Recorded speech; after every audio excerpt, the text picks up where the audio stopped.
everybody, welcome back to another episode of Woodmere Estate Revival. Today we are working poolside and we are repairing our automatic water fill system.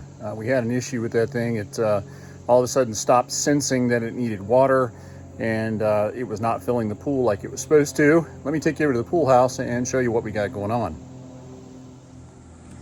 All right, so let's walk over here to the pool house.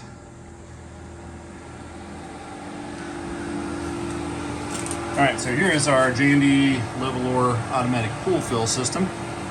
And it's got three lights on here. It's got a power light, sensor light, and a filling light. And normally, if it's operating correctly, power light will be on when there's power to the system. Sensor light kicks on when it's sensing that it's got low water. Filling will turn on when it starts adding water to the pool.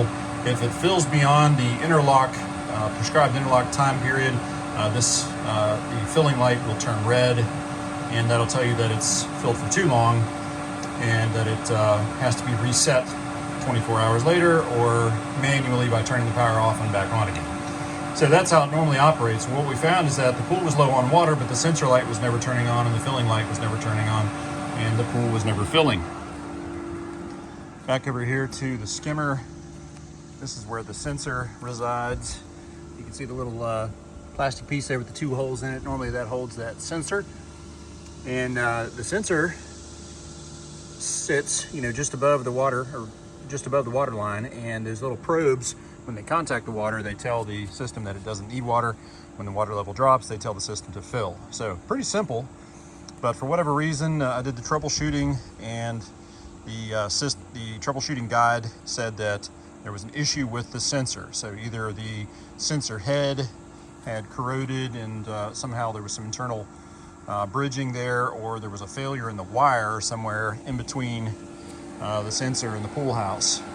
So we ran our wire in conduit. This was something that I installed originally back when we were building the pool house and installing all the other plumbing. I put conduit there for the water fill system and for our pool light. Take my advice if you are going to do a project like this yourself, use bigger conduit. I use sweeps and 3/4 inch conduit, but it's a little tight, especially with this light wire. This was bigger than the original wire that I put in there before the other light failed. The original one was more like this size and it was a little easier to pull. But man, this one is a bear to get through there when that light failed and I had to replace it. So take my advice, use some 1-inch conduit. Make it easier on yourself. So what we've done is pulled the sensor out this direction further. There was just like a little 6-inch pigtail of wire hanging out of the side of the skimmer. But I went into the pool house, started pouring some dish soap down the other end of the conduit there, and then pulled this thing out as far as I could without actually pulling the wire back up into the conduit. Leave myself plenty of room to pull. Now that we've got it pulled through, it's moving pretty slick. I'm going to go ahead and cut the end off of this thing, and then we're going to splice our new sensor wire on the end and use the old sensor wire to pull the new one through. So that's a pretty time-honored tradition. When you got an existing wire and a piece of conduit, you can use that wire to pull new wire through in the other direction. Obviously, we've got to come from the pool side toward the pool house because you got a sensor on one end. So you don't have a choice to pull it the other direction. You got to pull it from the pool back to the pool house. So I'm going to cut the end off here, and I'll show you how we actually sort of splice these wires together. Then we wrap it in tape, and then we'll be able to use that as a pull wire to hopefully pull it back through the other direction. I'm going to get Amber's help. She's going to add some soap to the new wire as it's going in to the hole here in the skimmer, and hopefully that'll make it fairly easy to pull through. Famous last words. So let me go ahead and splice this up, and then we'll get ready to pull. All right, so we got our new skimmer wire. I'll stretch it out in the sun. Just worked all the kinks out of it. Stretched it out across here just to kind of get it limbered up and ready to go. Amber's here ready to help. What's up, babe? How much? Get this done. Okay. Sooner we get this done, the sooner we can relax poolside. We need some pool time. Exactly. All right. We're gonna go ahead and cut the end off of this one and get it spliced together.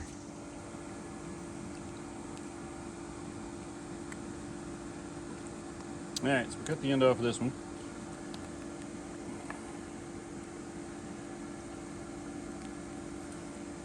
And we got to take a little bit of the jacketing off here. Take a utility knife, score it. Trying to cut your finger off. Yeah, please don't. More jacketing, huh? A little bit of this plasticky threaded stuff. You don't want a lot of wire sticking out because Yeah. that creates more of an obstruction as you're pulling it through. Yeah. So put that jacketing off. Then we can actually take both ends, the new wire and the old wire, and you sort of put them together so that these wires kind of wrap around each other. And then you fold them back on each other. That one and that one. And then we'll squish it down as much as we can. Yep. And then tape the ends.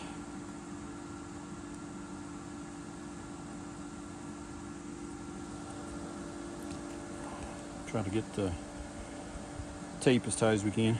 Pick the Yeah. smallest little piece of tape I had left, I guess. Is that all we have? No, but that's all I had handy. So blue glove.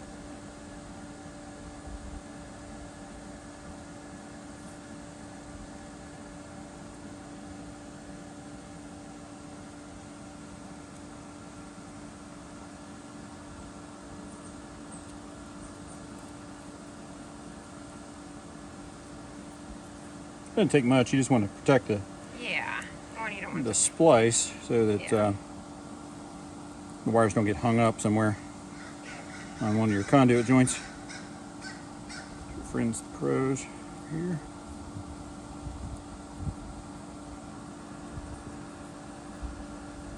Yeah, we have enough tape. Okay. All right, so that's a pretty good joint there. Plenty of strength that won't pull apart in the conduit. And we just had enough tape. Look at that. Oh my gosh, we sure did. Down to the smidgen. It's crazy. Cut myself trying to get Yeah, it please off. don't. Or the wire. Yeah, that'd be my luck. Cut the new wire.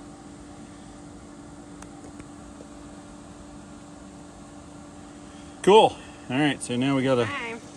lube this thing up and start pulling. Okay. Ready? I am. All right, Amber's having a lot of fun feeding soapy wire into the conduit, but we've made good progress. You can see we just have a little bit left here. Sensor's right there. And thankfully we just had the splice come through on this end. So it survived. Didn't pull apart, hallelujah. So we're gonna pull the last, 10 feet through maybe? Yeah. And more. And we're ready to hook it up in the pool house. Hope it works. Yay.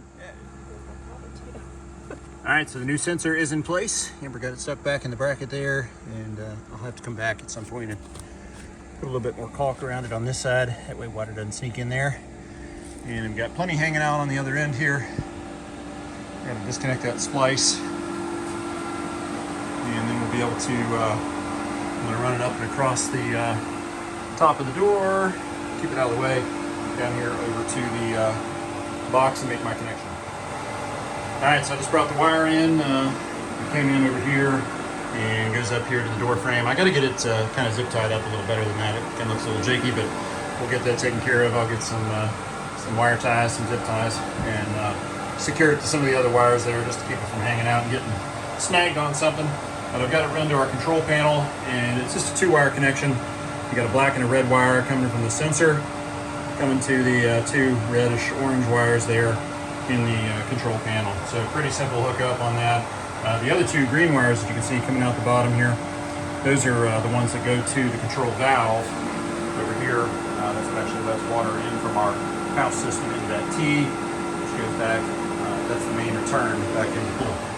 All right, so let's flip the breaker here and see what happens. All right, so we got power light on. Sensor light is illuminated. Now we're just waiting to see if our filling light comes on here.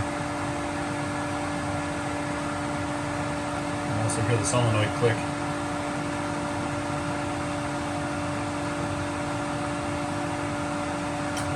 Boom, there we go. Hot dog, we are filling. Now I can put the garden hose away.